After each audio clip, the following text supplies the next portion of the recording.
The Lewis Man by Peter May was a book that was recommended to me by a friend, and I have to say, while I wasn't sure how I would do with this, mainly because it's the middle book in the Lewis trilogy by Peter May, and also because it's in a different location to what I'm used to reading about, I wasn't sure if it would settle with me. But actually, after a slow, rocky start, it turned out to be pretty fantastic. So as I said, this is the middle book in the Lewis trilogy by Peter May. I haven't read the first, I haven't read the third. Will I read them? Maybe at some point, but for me this is not the kind of book series that I could binge read, because it is very different to what I kind of gravitate towards. But, you know, it's a nice change. It's set in the Outer Hebrides in Scotland. Me being Scottish, that's obviously something that I liked and I feel like I should read more of. But the narrative for this book is basically a corpse is found in a peat bog in Lewis, and to begin with, they think they're never going to have a chance of finding his identity.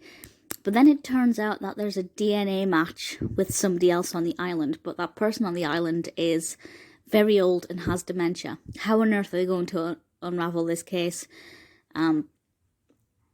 But Finn McLeod, who is now an ex-cop, decides to embark on this journey to try and unravel the truth. Now, it just so happens that he is familiar with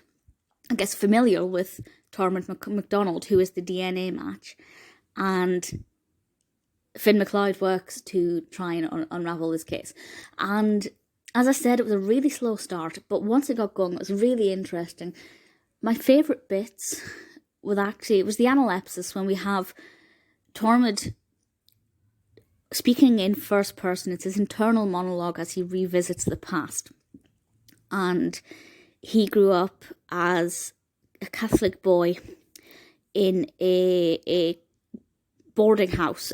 He and his brother were orphaned at a young age, and we learn about the journey that they took and some of the pretty extreme circumstances that happened upon them. And we get to hear Tormund's story from his perspective. And I do think the handling of the dementia there is really great, because he's obviously got this pretty strong memory of the past, but he gets confused a lot about things in the present. And I think the handling of that character is done very sensitively. In my opinion, it's done really accurately, very delicately and very believably. And Tormund, for me, was my favourite character in this, and I think the character was written very well. Really enjoyed hearing his voice and, you know, wanting the best for him on his journey as you could continue to feel his mind declining. Finn as a character is engaging, he is likeable. He's never going to be my favourite. The fact that he was an ex-cop made this a little bit different, because it is classed as a crime thriller, but because he's not part of the police division anymore, he's obviously not got access to a lot of the things that he would normally. But at the same time, that just makes the struggle to find the identity of this corpse found in the bog even more challenging, and it makes it a bit more of a mystery. And I think it unravels really well, and we get a lot of I think the withholding of information is brilliant, because things are only revealed to us as readers when we need to know it. And there are quite a few twists in this that I wasn't expecting. A few things were revealed that just completely shook me, and that makes it thrilling. There are a few things about this I'm not the best pleased with. As I said, it was a really, really slow start. It took a long time to get going. Maybe if I'd read the first one, I'd be more familiar and it wouldn't have been the case. So I can't say with absolute certainty that that's the fault of the book. It could just be that I should have read the first one first. The other thing that, for me personally, is that there are a lot of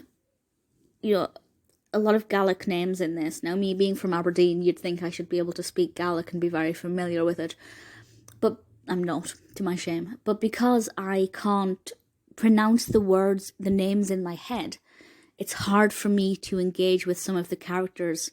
It takes me a while to remember which character is which, because I can't instantly associate a pronunciation in my head with the word on the page.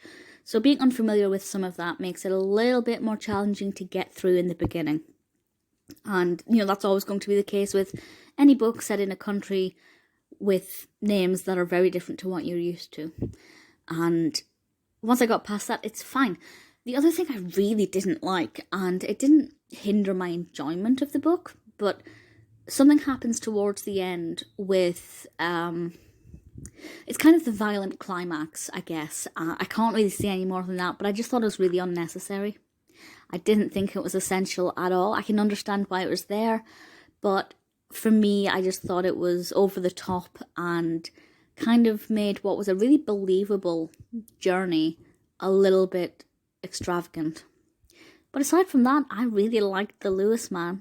Would I recommend it? I absolutely would. If you like crime fiction, you'll enjoy this. As I said, it's more thriller than crime because, well, certainly it couldn't be classed as a police procedural, which is my subgenre of crime of choice. I absolutely love it. But this was good. I may go and read the first one in the series, which was either The Black House or The Chessmen.